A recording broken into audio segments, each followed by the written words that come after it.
மக்கள் எனக்கு வணக்கம். அதாவது இன்னைக்கு நம்ம ஆலயம் சம்பந்தமா வீடியோக்கள் போட்டு எனக்கு ரொம்ப நாள் ஆச்சு. அது முக்கியமா சொல்ல போனோம்னா, நான் அந்த ராதான்னு ஒரு வன்னிமரத்தடி காளியம்மனை எடுக்கணும்னு எனக்கு ஒரு ஆசை. நான் சொல்லிக்கிட்டே இருந்தேன். அதான் போக முடியாத சூழ்நிலைகள், அங்கேயும் அவரை முக்கியமான நாள்ல பார்க்க முடியாத சூழ்நிலைகள். ஆனா 2, 3 நாளாவே கனவுல ஒரு சின்ன புள்ளை, ஒரு பொம்பளை புள்ளை நான் கூட்டிட்டு போற மாதிரி ஒரு கனவு. அந்த கோயிலுக்குள்ள போல, அந்த கோயில ஒட்டி அந்த கோயில செவர ஒட்டியே கொஞ்சம் கிராஸ் பண்ணி நானும் ஒரு பொம்பளை பிள்ளையும், சின்ன பொம்பளை பிள்ளையும் அந்த கோயிலுக்குள்ள போகாம இங்கிட்டு கிராஸ் பண்ணி போற மாதிரி கனவு வருது. இது தெரியல, அந்த கோயிலை எடுக்கணும் அம்பாள் சொல்லுதா எனக்கு நமக்கு தெரியல. ஆனா நம்ம இன்னைக்கான ஆலயத்துக்கு நம்ம எங்க வந்திருக்கோம்னா, திருவொற்றியில இருக்கிற ஒரு கிராமத்துக்குள்ள அவுட்டர் ஏரியால இருக்கிற ஒரு கோயிலுக்கு தான் வந்திருக்கோம். காட்டுக்குள்ள இருக்கிற கோயிலுக்கு தான் காட்டுக்குள்ளேயும் சொல்லலாம், கம்மாக்கிலையும் சொல்லலாம், வயக்காட்டுக்குள்ளேயும் சொல்லலாம்.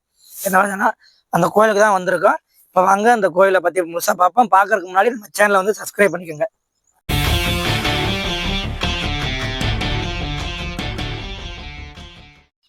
அதாவது நம்ம இன்னைக்கு உங்களுக்கு எனக்கு பார்த்தாலே உங்களுக்கு தெரியும், பின்னாடி இருக்கிற திருவட்டில அனுமர் கோயில்னு சொல்லுவாங்க.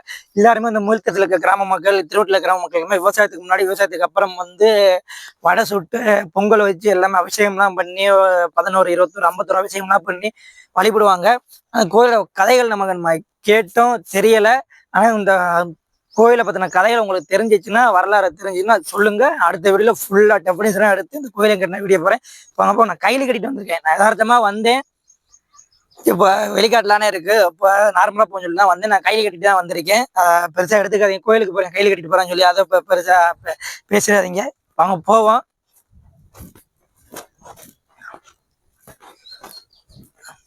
அங்க இருக்கிறது அனுமன். அதாவது நாங்க சின்ன பிள்ளையில மணியை எங்க சித்தப்பா, பழனி சித்தப்பான்னு இருக்காங்க ஒருத்தன் சித்தப்பா, அவரோட அப்பா, எங்க சித்தப்பா, எங்க சின்ன சித்தப்பா, அப்புறமாட்டி தங்கச்சியில் மகா ரேகா எல்லாருமே கம்மாக்கரையிலேயே நடந்து வருவாங்க. கம்மாக்கரையிலே எல்லாத்தையும் பொருளை சட்டி முட்டி மாவு இதெல்லாம் தூக்கிட்டு வந்துட்டு இங்கனுக்குள்ளதான் அடுப்பு போட்டு, இங்கனுக்குள்ளேயா இங்கனுக்குள்ளதான் அடுப்பு போட்டு ஐயா மணி ஐயா வடை சுட்டுக்கிட்டு, உளுந்து வடை சுட்டுக்கிட்டு இருப்பான். வடமலை தான் போடுவாங்க.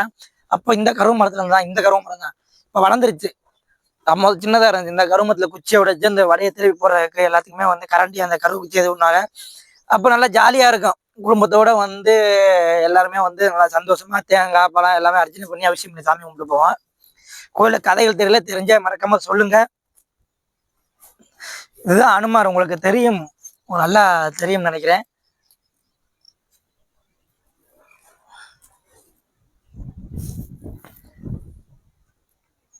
இவர்தான் அனுமன். அனுமனுக்கு பேர் இருக்கும். அது என்ன பேருங்க அது வீடியோ பார்க்குறவங்க யாரா இருந்தாலும் தெரிஞ்சா கண்டிப்பா சொல்லுங்க. இந்த கிராமங்கள், சுற்றோட கிராமங்களுக்கு எல்லாருமே தவறாம உங்களுக்கு பார்த்தாலும் தெரியும். இந்த இடத்த உங்களுக்கு பார்த்தாலும் தெரியும். எவ்வளவு துணிகள் கிடக்கு, சாமி துணிகள், எண்ணெய் டப்பா, இந்த விபூதி, இந்த நூறாத்தெல்லாம் கிழிஞ்சு கிடக்கு. அதான் சாமி கும்பிட்டு எல்லாமே பண்ணிட்டு போவாங்க. பாருங்க, நூறாத்தாள் இதெல்லாம் கிழிஞ்சு கிடக்கு.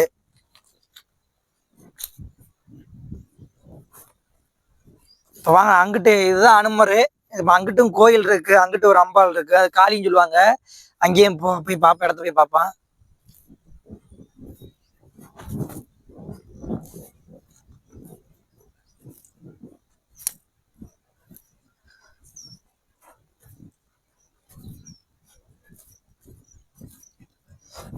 சிம்மத்வஜாய சூலகஸ்தாய் திமே தன்னோ காலி பிரஜோதயாக. இதுதான் அம்பாள். ஆனா அது எல்லாமே ஒற்றைக்கல்ல தானே இருக்கு. ஆனா அது காலங்காலமா இந்த இடத்த பாருங்களேன், எல்லாமே விவசாயம் போடுறாங்க. எவ்வளவு முடிஞ்சா இந்த இடத்தையே கொஞ்சம் அகலப்படுத்தி விவசாயம் போடலாம். இந்த கோயிலுக்குன்னு சொல்லி தனியா விட்டுட்டு இது பண்றாங்க. நான் முக்கியமா சொல்லணும்னா, நம்ம வீடியோ தனிப்பட்ட முறையில் எடுத்து எதுவுமே போட முடியாது. ஒற்றுமை இல்லாம ஒற்றுமையே பலன்னு சொல்லுவாங்க. அது மாதிரிதான் ஒரு வீடியோ எடுக்கணும்னா மற்றொரு துணை இல்லாம எதுவுமே பண்ண முடியாது. அது மாதிரிதான் நேயர்களை நீங்களும் இருக்கீங்க. அதே மாதிரி கேமராமேன் அவர் தான் நிற்கிறாருல, அவர் தான் எங்க அண்ணே, அவர் தான் கேமராமேன். அவர் தான் சொல்றது. நான் ஏதாச்சும் ஒரு இந்த அரசியல் சம்பந்தமா பேசும்போது சரி, கோயில் சம்பந்தம் ஏதோ வார்த்தைகள் முன்பின்னா போனுச்சுன்னா, இந்த வார்த்தை இப்படி யூஸ் பண்ணக்கூடாது, இதே வார்த்தையை சொல்லணும்னா அது வேற மாதிரி இப்படி மாத்தி சொல்லணும் அப்படின்னு சொல்லுவாங்க. இதுதான் இடம்.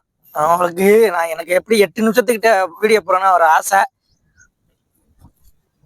அப்பதான் சேனல் மானிட்டைசேஷன் ஆகும். ஏன்னா நமக்கு நம்ம ஒவ்வொரு இடத்துக்கு போறோம் வரோம், பெட்ரோல் செலவு எல்லாமே நம்ம கை செலவு போட்டு தான் பார்த்துக்கிட்டு இருக்கோம். நிறைய கோயிலெல்லாம் எடுத்து போடணும் ஆசை. போக முடியல. பெட்ரோல் செலவு, நம்மள சொந்த செலவு எல்லாமே இருக்கிறனால பெருசா எடுத்து பண்ண முடியல. உங்கள்ட்ட நீங்க காசு கொடுங்க அப்படிலாம் கேட்க என்னைக்குமே நாங்க கேட்க மாட்டோம். காசு கொடுங்கன்னு நாங்க கேட்கவே மாட்டோம் ஒருபோதும். இல்ல மத்த யூடியூப் சேனல்லாம் வந்து எங்க சேனல வந்து இன்னும் இம்ப்ரூவ் பண்ணணும்னா, நீங்க பணத்த வந்து இந்த ரேஷன் பே லிங்க்ல போடுங்க அப்படின்னு சொல்லுவாங்க. நாங்க அது மாதிரிலாம் கேட்க மாட்டோம். எல்லாருமே வந்து பொங்க வச்சு இது பண்ணுவாங்க. இங்க வந்து பூஜை வைக்கிறது வந்து எங்க வல்மீகம் பெரியப்பா தான் வைப்பாங்க. அவங்க தான் வந்து பூஜை வைப்பாங்க. அவங்கள்ட்ட தான் நீங்க போய் கதையை கேளுங்க அப்படின்னு சொன்னாங்க. நான் கேட்கல. நான் எதார்த்தமா எங்க வயல கொள்ளக்கடை பார்க்க வரும்போது அப்படியே இந்த கோயிலை கையோட எடுத்துரும் அப்படின்னு சொல்லிட்டு வந்தேன். நிறைய நினைவுகளை வந்து இந்த கோயில் வந்து எங்களுக்கு கொடுத்துருக்கு. சின்ன பிள்ளைல விவரம் தெரியாத வயசுல களிமண் எடுத்து உருட்டிக்கிட்டு அனுமார் செஞ்சவங்களுக்குள்ள விளாடுவோம், வடை சுடுவோம். ஒரு நாள் ஃபுல்லா இங்கேயே போயிடும் எங்களுக்கு. அவ்வளோ சந்தோஷமா இருந்த அந்த காலங்கள்லாம் வந்து இப்போ வராது. இந்த கருவ மரம் இருக்கே, இந்த கருமரம் ரொம்போண்டு சின்ன மரம், ரொம்ப பெருசு இல்லை, நார்மலான சைஸு. எந்த மாதிரினா அந்த இருக்கா சின்ன மரம் ஒன்று இருக்கா, அச்சுமணி ஆட்ட மரம், அந்த சின்ன மரம் ஒன்று தெரியுதா, அந்த மரம் மாதிரி தான் இருந்த மரம். இப்போ வளர்ந்துருச்சு, முத்திருச்சு போல மரம், எண்ணெயெல்லாம் வடிய ஆரம்பிச்சிருச்சு மரத்துல இருந்து. இந்த மரத்துல நல்லா மரத்துல ஏறிலாம் விளையாட மாட்டான், முள்ளு குத்தி தொலைஞ்சிடும். கீழே கிடந்து தொட்டில் கட்டிக்கிட்டு தொட்டில ஆடிக்கிட்டு வடை சுட்டுக்கிட்டு பொங்க வச்சுக்கிட்டு எதையோ நோண்டி சூடத்தை கொளுத்தி போடவும், புல்ல கொளுத்தவும், எங்கிட்டாச்சும் விறகு குமிச்சு வச்சிருந்தானா அதை போய் சும்மா விளையாட்டுத்தனமா பற்ற வச்சுடுறது. அப்படிதான் இருந்தோம். மறக்க முடியாது. இந்த இடமே வந்து எங்களுக்கு வந்து ஒரு நினைவுகளை கொடுக்கும். எப்பவுமே வந்து எனக்கு முக்கியமா எனக்கு ஒரு நினைவுகளை கொடுக்கும், எங்க சித்தப்பாக்கு ஒரு நினைவுகளை கொடுக்கும். இந்த இங்க லைட் இருக்குல்ல, இங்க வந்து இந்த லைட் வந்து சோலார் லைட்டு. இதை வச்சது வந்து யாருன்னு கேட்டப்ப தேவி ஸ்போர்ட்ஸ், தொண்டில வந்து தேவி ஸ்போர்ட்ஸ் வச்சிருக்காங்க சிவா அண்ணா. அது வந்து கோயில் சம்பந்தமான பொருள்களுக்கெல்லாம் வந்து கோயில் சம்பந்தமான உதவிகள் வந்து எல்லாமே பண்ணுவாங்க, எல்லாமே செய்வாங்க. தேவி ஸ்போர்ட்ஸ் வந்து சிவா அண்ணா அவங்க மயன் இருக்காங்க. கோயில்னு வந்துட்டா வந்து எந்த ஒரு குறையுமே வைக்காம எல்லா உதவிகளுமே வந்து பண்ணி கொடுப்பாங்க. வாழந்தம்மங்களுக்கு திருடுகளுக்கு வாழந்தம்மங்களுக்கும் பண்ணி கொடுத்துருக்காங்க, இங்கேயும் பண்ணி கொடுத்துருக்காங்க. பராமரிப்பு இல்லை கோயில். ஒரு செட்டு போட்டு வச்சிருந்தா வர பக்தர்கள் தங்குற மாதிரி செட்டு வேணாம், இங்கே இருக்கிற மரங்களே போதும். சாமி இருக்கிறதுக்கு மட்டும் தனியா செட்டு, அங்கே அம்மனுக்கு தனியா செட்டு, அது மாதிரி வச்சிருந்தாலே அது போதும். இன்னும் கொஞ்சம் பிரபலமாகலாம், ரொம்பலாம் பிரபலமாகலாம் ஆசை இல்லை. வழிபடுற மாதிரி இடத்த வச்சுக்கிட்டாலே போதும். நிறைய நினைவுகளை கொடுத்துருக்கு, தவிர்க்க முடியாத நினைவுகள். அதே மாதிரி வந்து எங்களுக்கு வயலில் இருக்கிற நடுவில் ஒரு காளியம்மன் ஒன்று இருக்கு, சின்னோண்டு பீடம் மாதிரி தான் இருக்கும், கோம்பு மாதிரி. அதுவுமே வந்து பவரான காரி நினைச்சா நடந்துடும் அப்படின்னு சொல்லி ஒரு சில பேர் நினைச்சிட்டு போய் குழந்தைலாம் பிறந்துச்சு அவ்வளோ கிட விட்டுன்னு சொல்லி வேண்டியிருக்காங்களாம். விவசாயம் போய் முடிஞ்சனாலும் இந்த இனிமே தான் அதுக்கான வேலையெல்லாம் கேட்போம். அப்போ வந்து நம்ம அது அந்த கோயிலை பற்றி, கோயில் இல்லை, சின்னோண்டு பீடம் மாதிரி அங்கே உள்ளது. அங்கே இருக்க வயலை சுற்றி இருக்க எல்லாருமே வந்து அந்த சாமியை கும்பிட்டு தான் வந்து வைப்பாங்களாம் வயலுக்கு.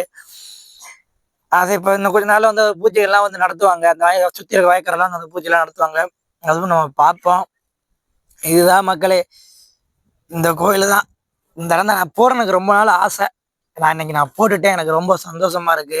நான் அதோட வரலாறுகள் கதைகள் என்ன கதைன்னு, இந்த அனுமானுக்கும் ஒரு கதை கண்டிப்பா இருக்கும். எப்படி வந்தாரு, எப்படி இது பண்றாங்க அப்படின்னு அதுக்கு தெரியல. ஆனா தெரிஞ்சவங்க வந்து இந்த வீடியோ பார்க்குற யாரா இருந்தாலும் கமெண்ட் பண்ணுங்க, அது போதும். பக்கத்து இந்த கோயிலானது வந்து எங்க இருக்குன்னா, நம்ம முகிழ்த்தன் திருவொற்றியூர்ல இருந்து முகிழ்த்தன் விளக்குல இருந்து இங்கிட்டு வந்தோம்னா குலதெய்வங்களுக்கு போற பாதைக்கு முகிழ்த்து விளக்கு சென்ட்ரல் ஒரு பாதை வரும். அதுல போனோம்னா இந்த கோயில் வந்து இருக்கு. கீழரும்புருக்கான பக்கத்துலயும் திருவொற்றியூர் கம்மாயை ஒட்டியும் வந்து இந்த கோயில் வந்து இருக்கு. வரலாம், குடும்பத்தோட நிம்மதியா இருந்துட்டு போனேன். எந்த ஒரு நாளைக்கு சச்சரவு இல்லாம இருந்துட்டு போனேன். வந்து சாமிக்கு அபிஷேகம் பண்ணிட்டு பொங்க வச்சுட்டு இந்த இடத்துல அழகா படுத்து தூங்கி எழுந்திரிச்சிட்டு எந்த ஒரு டிஸ்டர்பன்ஸுமே இல்லாம நம்ம வாட்டுக்கு போகலாம் வரலாம். கண்டிப்பா வாங்க. கிராமப்புறத்துல இருக்கிறவங்க எல்லாருமே வந்து எல்லாருமே கோயிலை வந்து பாருங்க, பார்த்துட்டு போங்க, சாமி கும்பிடுங்க. அதுதான் ஒவ்வொரு ஆழத்தையும் நம்ம எடுத்து இன்னும் கொஞ்சம் செலுத்தின ஆசை. அதற்கான நி நிதிகள் வந்து நமக்கு இல்லை. எடுத்தனால வந்து நான் ஒரு ஒரு கட்டத்துக்கு மேலே போனால் நம்ம மட்டம் தட்டிடுவாங்க ஆட்கள் இருப்பாங்க. அதே மாதிரி வந்து எங்கள் ஊர்லேயே ஆட்கள் இருக்காங்க, அவளாம் விரிவாக்கெல்லாம் சொல்ல வேணாம். அன்னைக்கெல்லாம் ஒரு கோயில் குடும்பத்துக்காலே கோயில் எடுக்கும்போதெல்லாம் வீடியோவில் சொன்னாங்க, நீங்கள் என்னத்தை வாங்க, நீங்கள் கோயிலை மீட்க போகிறவங்களா, நீங்கள் என்னத்தை மீட்கிறீங்கன்னு பார்ப்போம், அதான் பேசுனாங்க. இந்த காதில் வாங்கிட்டு அந்த காதில் விட்டுறணும் அப்படின்னு சொல்லுவாங்க. அதுதான் மக்களே. உடனே எடுத்து போட்டுக்கிட்டு தான் சேனலை சப்போர்ட் பண்ணுங்க, சப்ஸ்கிரைப் பண்ணுங்க, வீடியோ லைக் பண்ணுங்க, எல்லாருக்கும் வீடியோ ஃபார்வர்ட் பண்ணிட்டு ஒரு கோயில் இருக்குன்னு ஃபார்வர்ட் பண்ணிடுங்க. அவ்வளோதான். மேலும் உங்களை வேறொரு ஆலயத்தில் வந்து சந்திக்கிறேன். அதுவரை உங்களிருந்து விடைபெறுவது உங்களில் ஒருவனே. நன்றி, வணக்கம்.